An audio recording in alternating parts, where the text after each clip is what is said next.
So welcome to another edition of the Cultivating Tradition podcast. And I'm really happy to be joined by three guests at the joint conference of the British Acupuncture Council and the Register of Chinese Herbal Medicine. And this year's theme is Cycles of Life. So you can see our conference logo here. And Elisabeth, our first guest, has just finished an amazing talk on our conference logo, which is the character Jie, or node, sometimes translated as a seasonal node. And Elisabeth Rochat de la Valee is our first guest. Really thrilled to have her here. When we study Chinese medicine, it's not just something that you learn and you're done with it. When you learn Chinese medicine, it's something that you develop and uncover throughout your whole life. And that process of uncovering and discovery is fundamental to Chinese medicine. And I think if I can sum up your career, Elisabeth, it's been a continuous process of discovery and uncovering, going quite a way back, connecting to your original collaborator, Father La.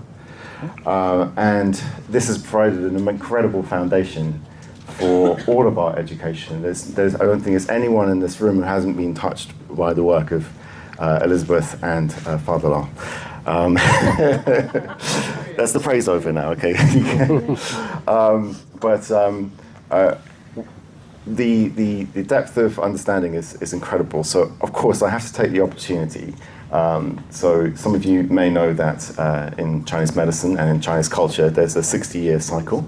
And every year has a movement and a qi. This year, I believe, is Yi Si Nian. Yi Si Year.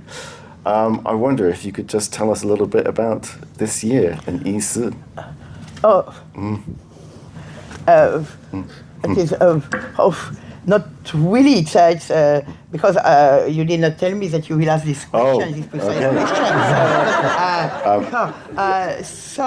I like to be precise, and so I need to remember and to have my paper. So, but I think it's. I will say everybody. As there is a lot of possibilities for you to look at the various qi which are at work at each moment of this year.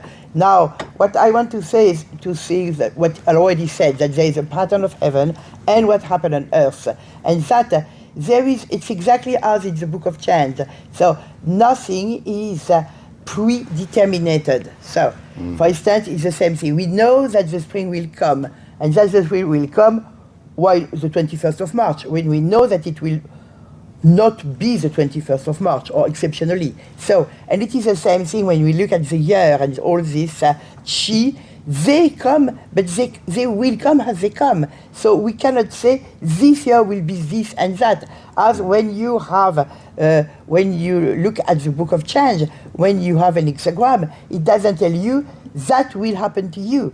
It gives you this opportunity to have a discernment and to be ready, to be prepared, to see what will happen.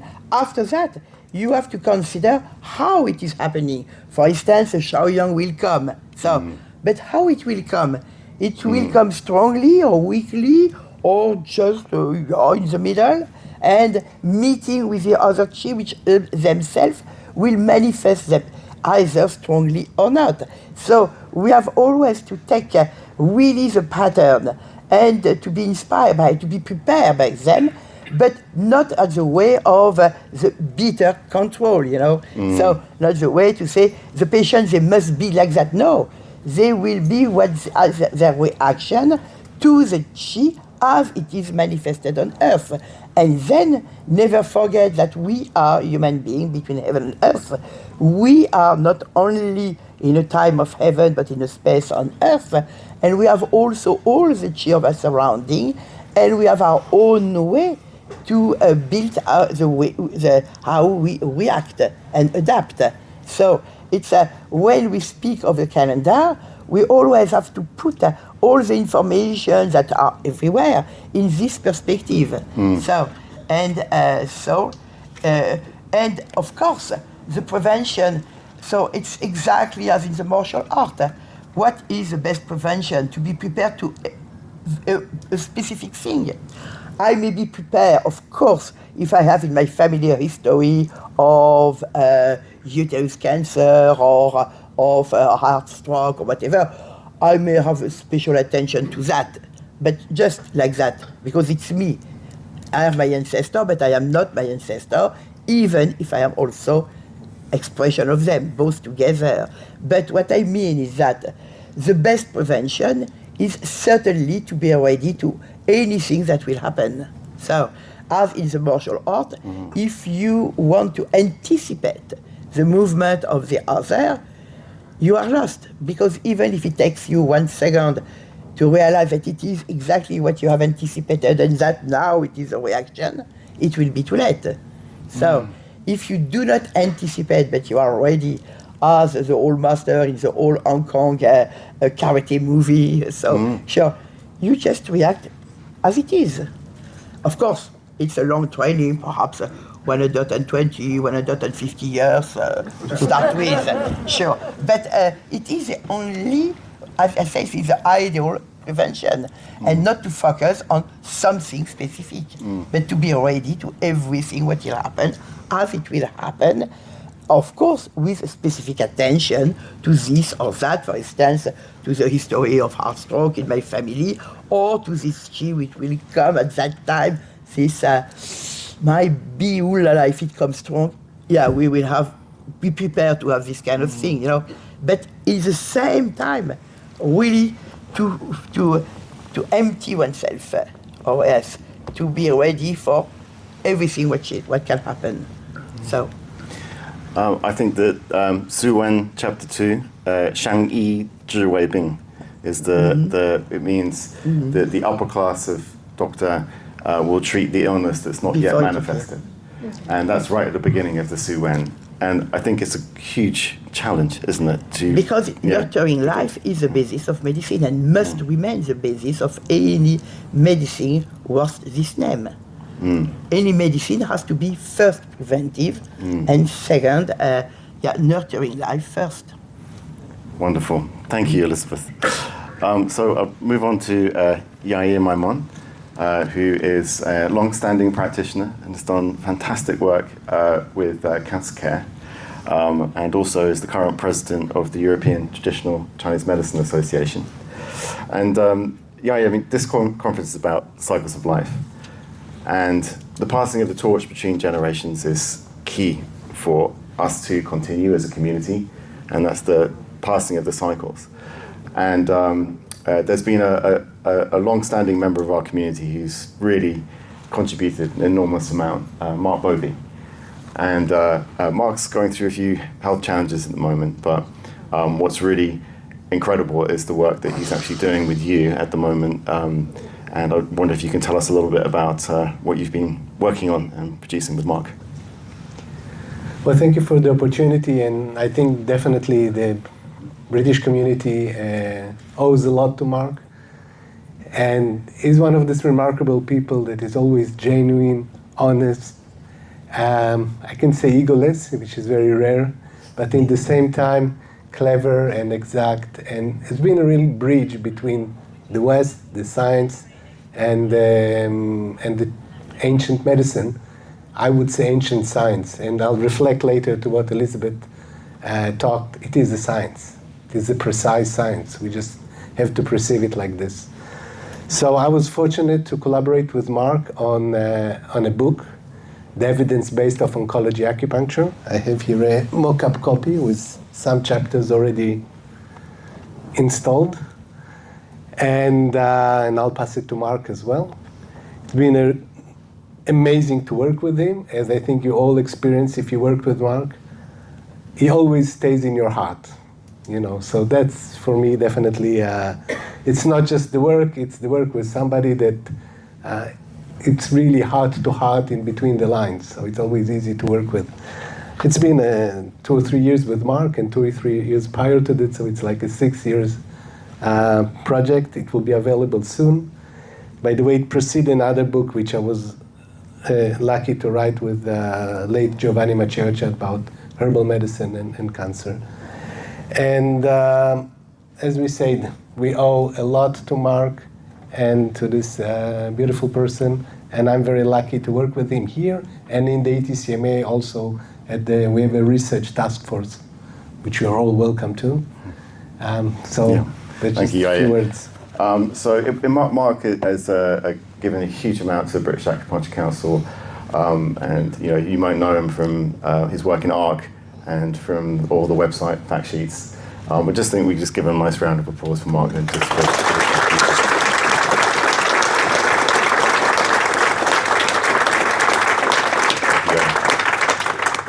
so on to Conny. Conny and I go way back.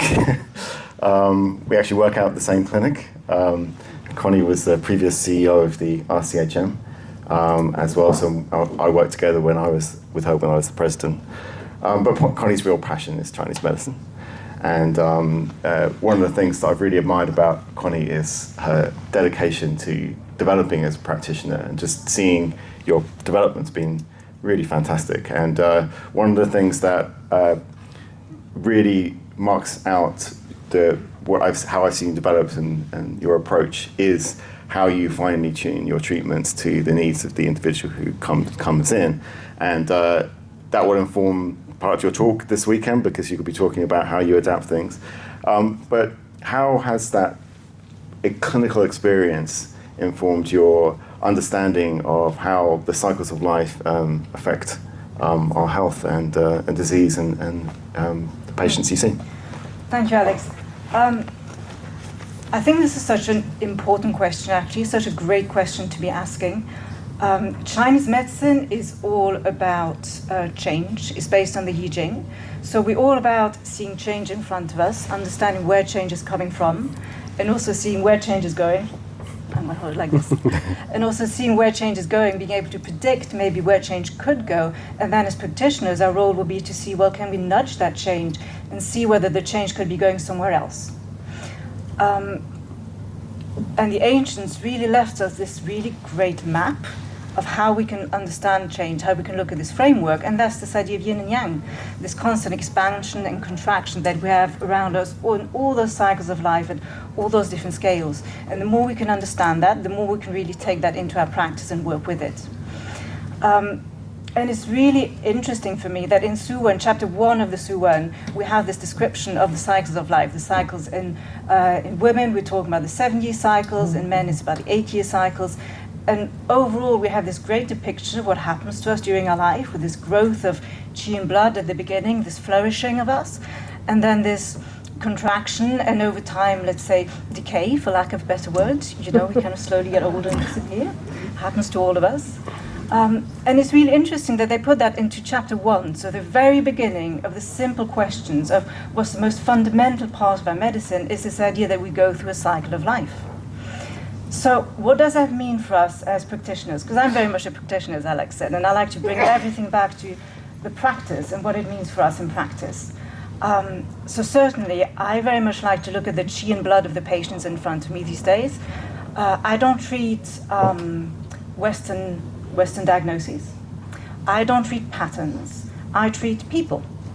So I look at the person in front of me and I think, what is happening to the qi and blood of the person in front of me? And certainly where they are in life is an absolutely crucial part of that. Because if I have somebody in front of me who is in that very beginning stage of life, let's say they're 25 years old and that she's very strong and flourishing, and that's what I'm seeing in front of me, no matter what treatment I'm doing, I have to take that into account. And I have to see that if I'm going to do a treatment, it has to be something quite strong. It has to be something that is going to be loud enough, strong enough, so that their qi and blood hears it. But then I know that if the qi and blood is very responsive and dynamic, chances are they will respond very quickly. So I can do, strong acupuncture, I can do higher herb dosages, but I expect that pretty quickly things will change. If I have somebody in front of me who's in a different stage of life, let's say they're middle-aged, and I think a really good analogy to understand what's happening in middle age is if we think about blowing up a balloon for a party, and we have the party and the balloon is all plump and full and it's this really joyful thing. And a couple of days after the party, we go back into the room, and what's happened to the balloon? It started to go a little bit tired and deflated and wrinkly. So it happens to all of us. That's what happens in middle age. But I think it's a really good analogy to see what happens to our chi and blood around that time. And certainly if I have somebody in front of me who is in that phase of life, the treatment may need to be a little bit more gentle. There's still form, there's still physical form there, but it needs to be strong enough to change the form, but we need to have some care around it, something really gentle to look after the person at that stage. And we may not have a very fast response because things are a little bit tired, so we may need to think, okay, this is going to take a little bit longer. And then if we look at the last stage of life, somebody who's elderly who's coming in, now chi and blood are weak. They are disappearing, there's much less blood, the form is getting frail, there's less chi in there. So this is a stage where in terms of practice, we may want to work very softly, very gently, a lot of body work, a lot of warmth, a lot of moxa. But the beauty of working with that patient base is that actually they can respond incredibly quickly because there's so little chi that the tiniest little nudge is actually enough sometimes to bring things back into the pattern that we want it to be in. So I think it's really important for us actually as practitioners to really look at this cycle of life and to understand just how fundamental it is to every patient that we have in front of us. Thank you, Alex. Thank you, Conny. That's a beautiful description. So now we're going to throw open to questions from the audience. In Chinese, this year is we call 乙巳, and I thinking 乙 is from wood and 巳 is from fire, and maybe we think about this year is like wood fire year. So what's my question? So what's you thinking about this year going to be, and what we need to understanding for the patient, what problem going to have, and what we're going to do to help them. That's from me. What, you want to answer? I'll just say one thing. Well, yes, do you want to answer? You want to answer? Oh, just one thing. Okay, one thing. You go ahead. You go first, Yair, and then first. Elisabeth. Yeah. I just want to say something about changes first, because being a student of Elisabeth for many years, it's quite remarkable to understand that I think the key note about humans, that we live between heaven and earth. So, and I think this is the question reflects what is our position in the universe. And one of the beautiful things that I heard from Elisabeth and Father La, that we take the message from heaven, we bring it to earth, we take back the message from earth and bring it to heaven. And within years, within changes in earth, we respond in a different way. And that's how I want to reflect to this question. But this fundamental scientific, I'm saying, understanding of the position of man in the universe, I think connects us to something larger. And the ability also to understand that we have a Shen, we have something that comes from a timeless place into time, and time is to do with these changes and transformation, is essential to understand human life. And that's what we bring also to the practice. Because at the practice, we are aware that it's a human being, which is part of this larger picture. So we don't just, we have a larger picture before going into a very small picture in a moment. And coming from 5 Element School, it's very easy for me to reflect on this question. And I owe a lot to England and England schooling of TCM from the 80s. So I feel very at home and with all of you. So it really, if everyone is coming to this world with some imbalance. And that's a very fundamental thing to me, took years to understand. So if your imbalance is in fire, and it's a fire year, obviously it will be reflecting more on your health, again, on an earthly level, on a man level, on a spirit level. So always we have to look at 3. And in each one, and the physical, you may have symptoms, you may have rushes. On the mental, maybe you will be more agitated, or the sleeping difficulties, or different disturbance if it's pathological. On the other, maybe you'll be excited and full of inspiration. And it will be a great year to move forward with different ideas to do with fire in your heart. So if it's fire and wood, obviously these 2 elements, depends how they are in you, will be a kind of give rise to both symptoms, to challenges, I can say, but also new opportunities. And I think that's the whole thing about the clinical work. We are trying to understand the opportunities.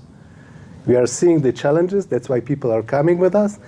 And I think the keywords that I get always from Elisabeth and Fadela is how to transform these challenges into opportunities. So that's and every year, every time in life, every cycle in our life, we have different challenges and different opportunities, eventually to be a better humans. I mean, and I think that's the invaluable work of us as a practitioners, to help people to be better humans, to be better self. And it's a unique medicine. To me, it's always, it's to be able to practice this every day. I'm so thankful.